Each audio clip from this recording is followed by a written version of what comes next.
नमस्कार दोस्तों। आज मैं आपको सुनाने जा रही हूँ बेटे बहू के झगड़ों से परेशान होकर बूढ़ी माँ ने ऐसा क्या कदम उठाया कि बेटे बहू के पैरों तले जमीन निकल गई।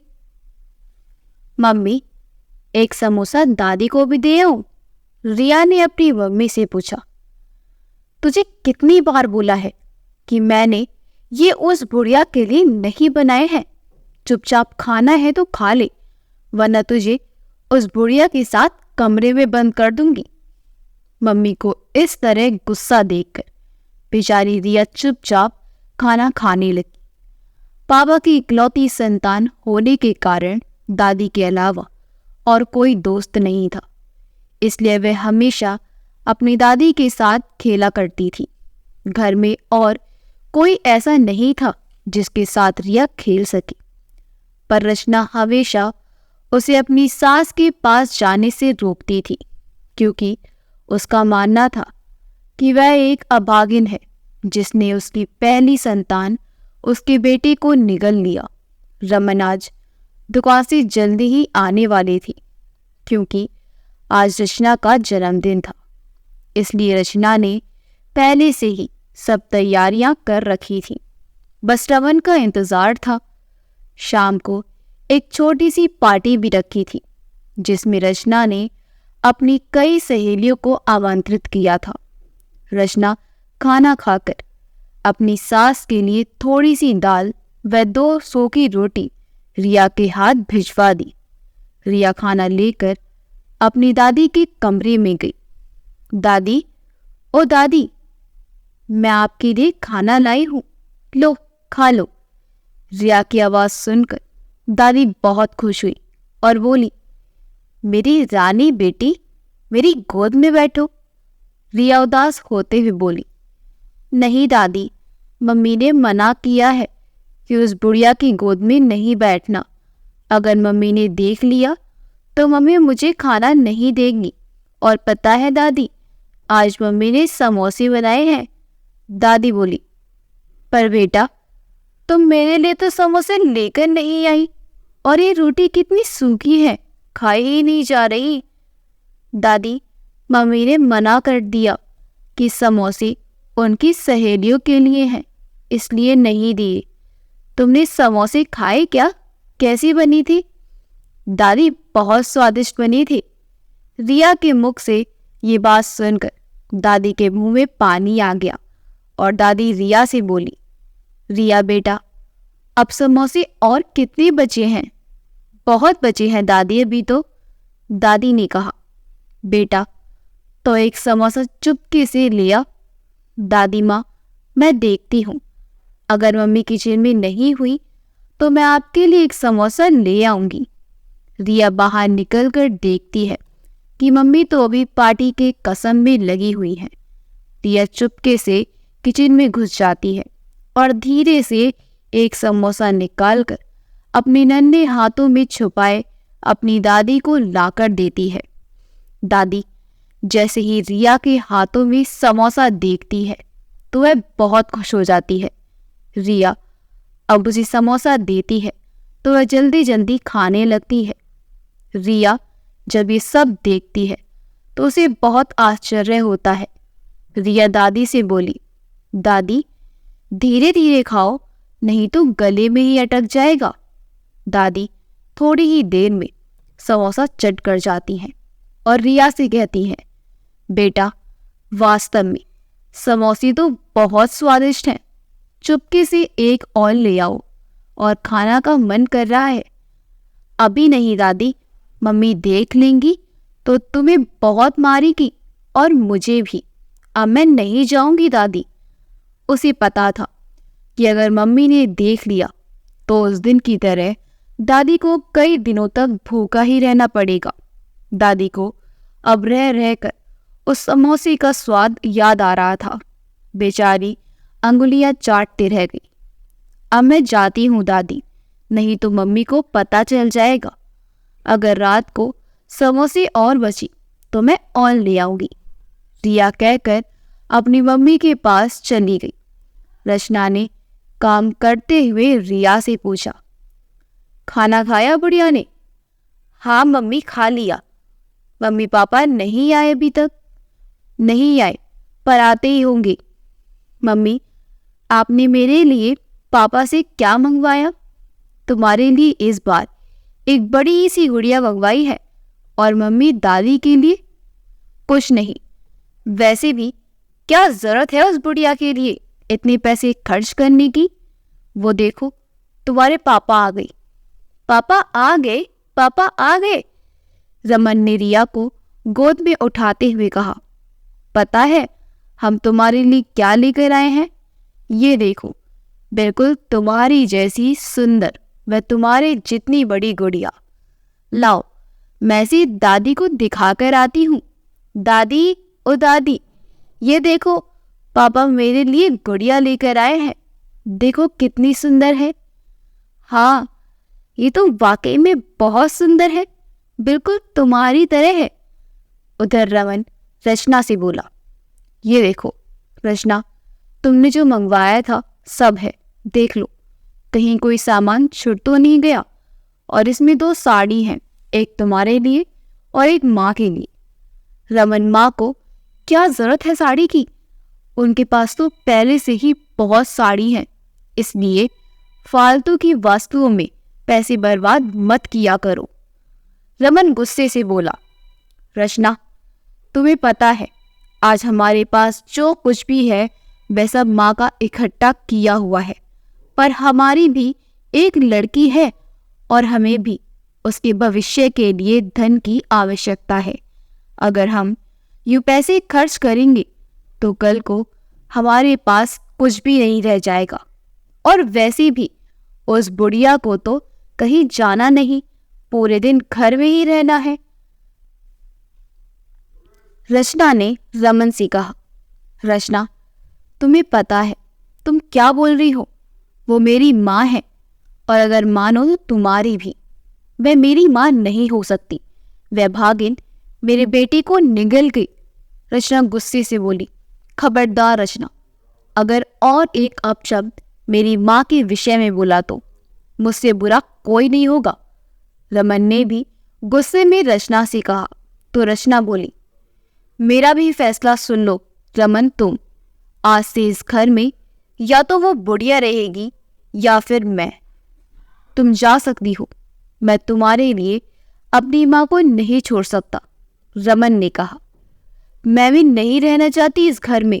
अब आओ रिया, चलते हैं, हम कभी वापस नहीं आएंगे अब इस घर में।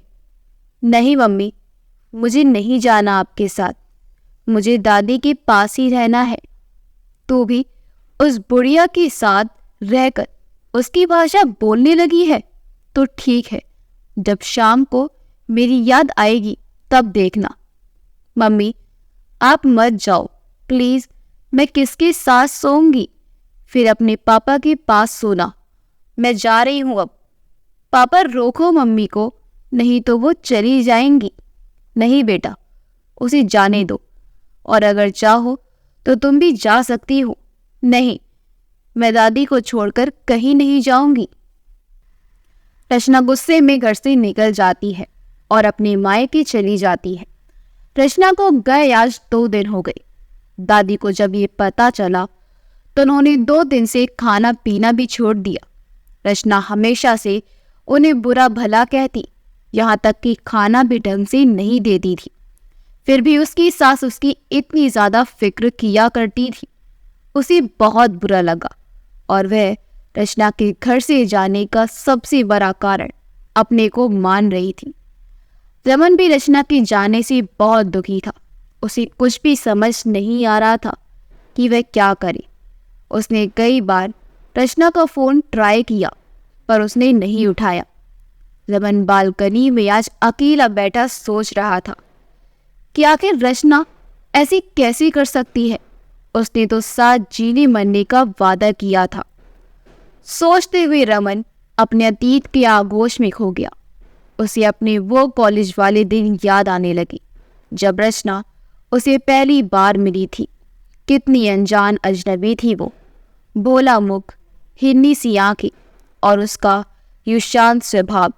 हमेशा दूसरों के लिए जीने वाली। पहले ही बार में रमन उसमें इस तरह खोया कि उसने सबके सामने उसे प्रपोज कर दिया, और रचना भी उसके इस साहस को देखकर उसे ना नहीं बोल सकी। कितनी अच्छी थी वो जिंदगी। ना कोई गम था, ना कोई समस्या, और ना ही किसी का कोई दबाव। बिल्कुल स्वतंत्र, किसी आज़ाद पंछी की तरह, जिसकी ना कोई राह होती है और ना ही मंजिल।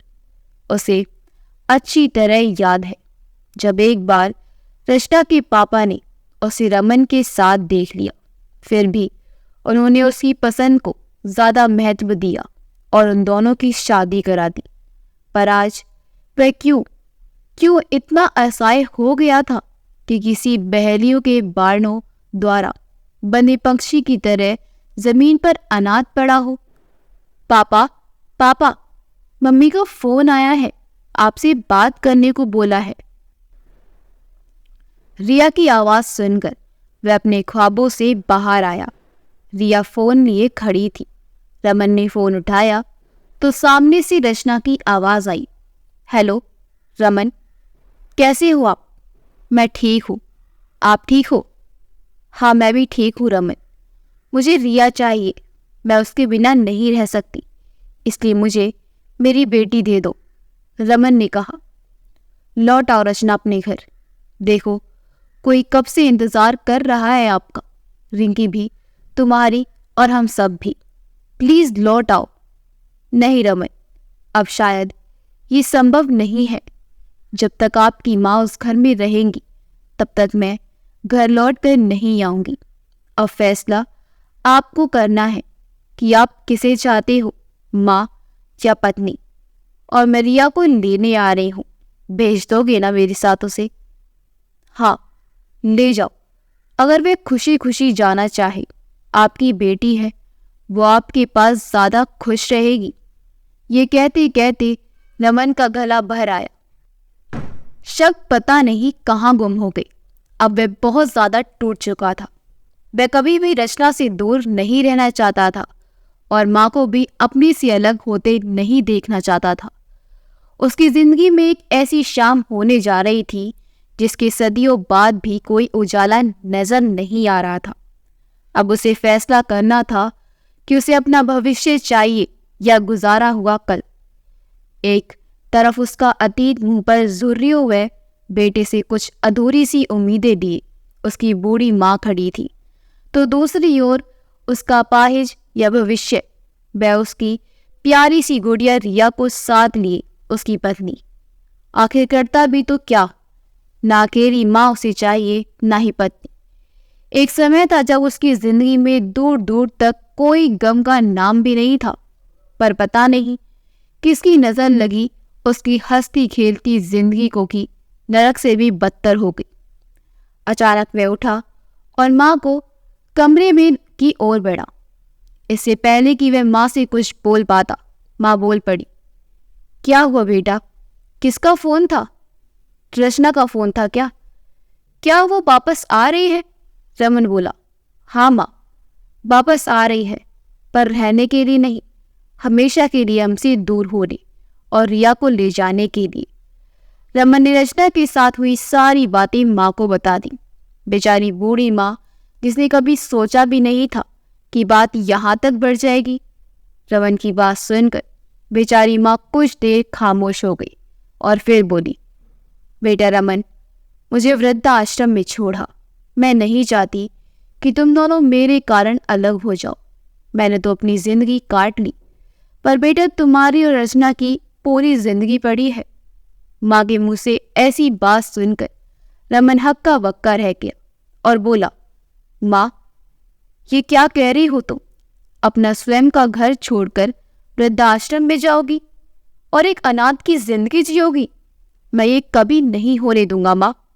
क्या आप रचना के लिए अपना घर छोड़ जाओगी?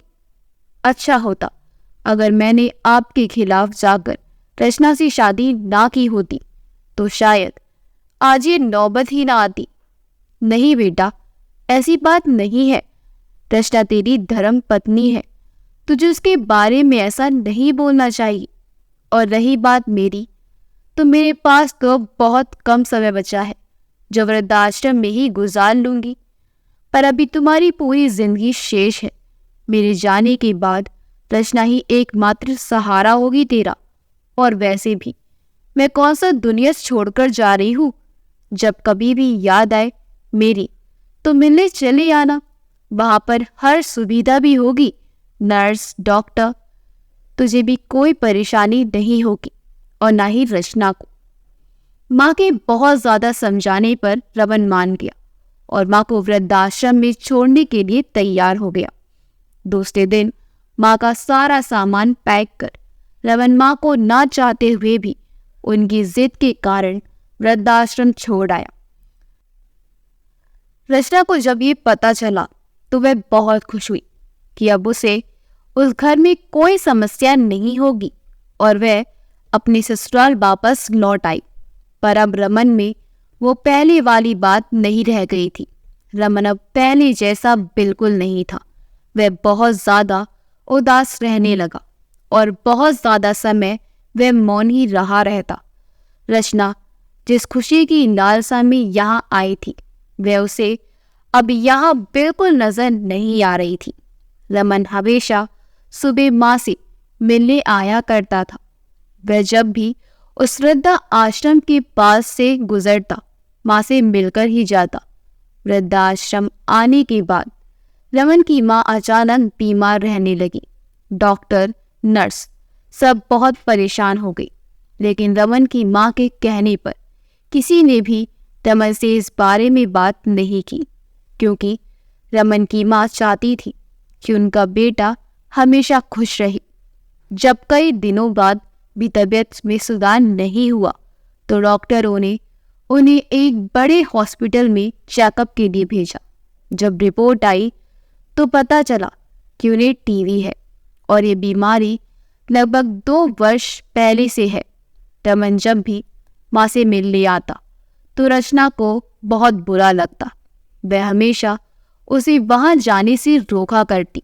वह कभी कभी रिया को भी साथ ले जाया करता, जिससे रचना और भी ज्यादा बिगड़ जाती।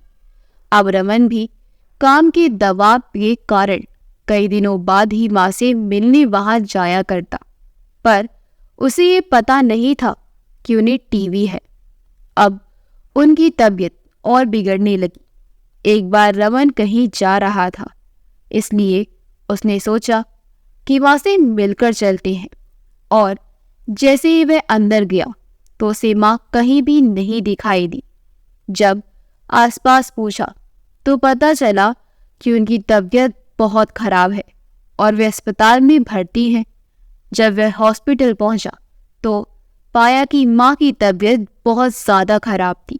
दवा के नशे में वह रमन को भी नहीं पहचान पा रही थी।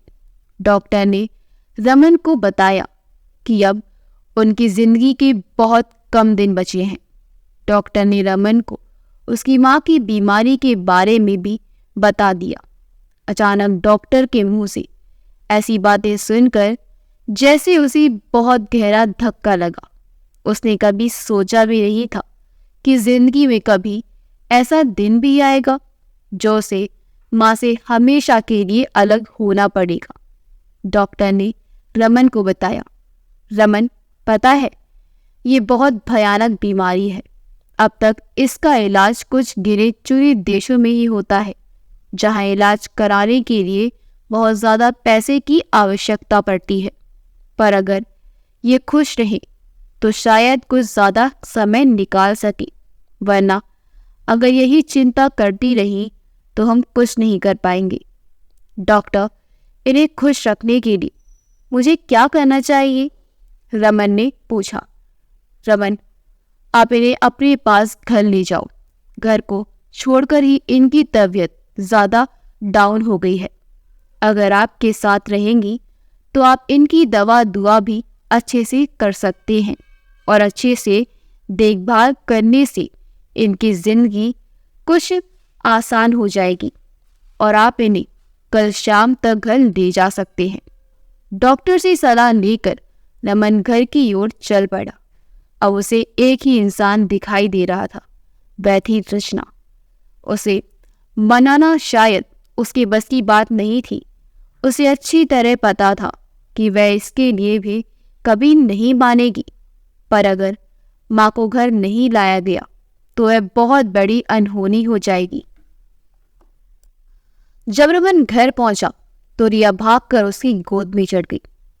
पापा, आज आप दादी के पास गए थे, कैसी है वो? मेरी याद आती है दादी को?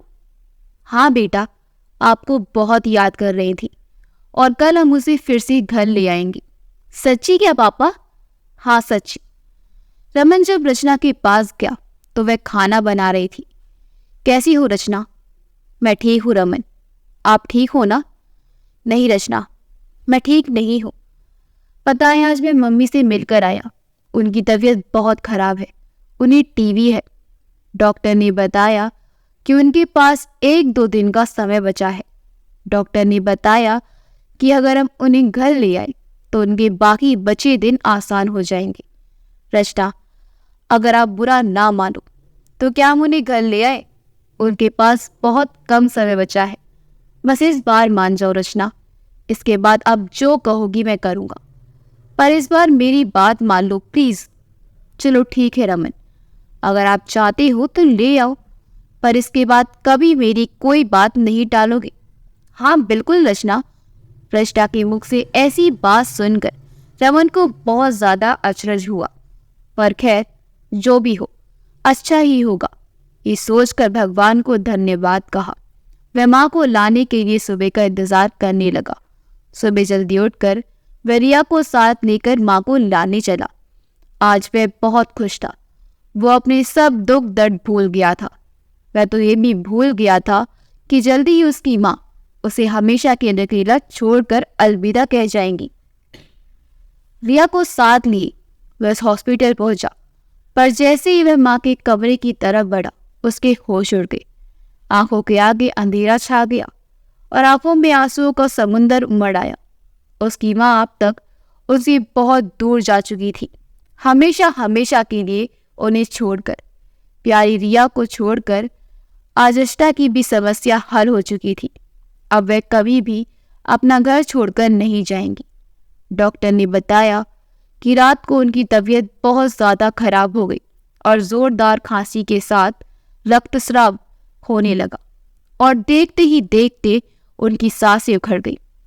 दोस्तों, आज हमारे समाज में इस तरीके से पता नहीं कितनी रचना है जो कि अपनी सास से इस तरीके का व्यवहार करती है।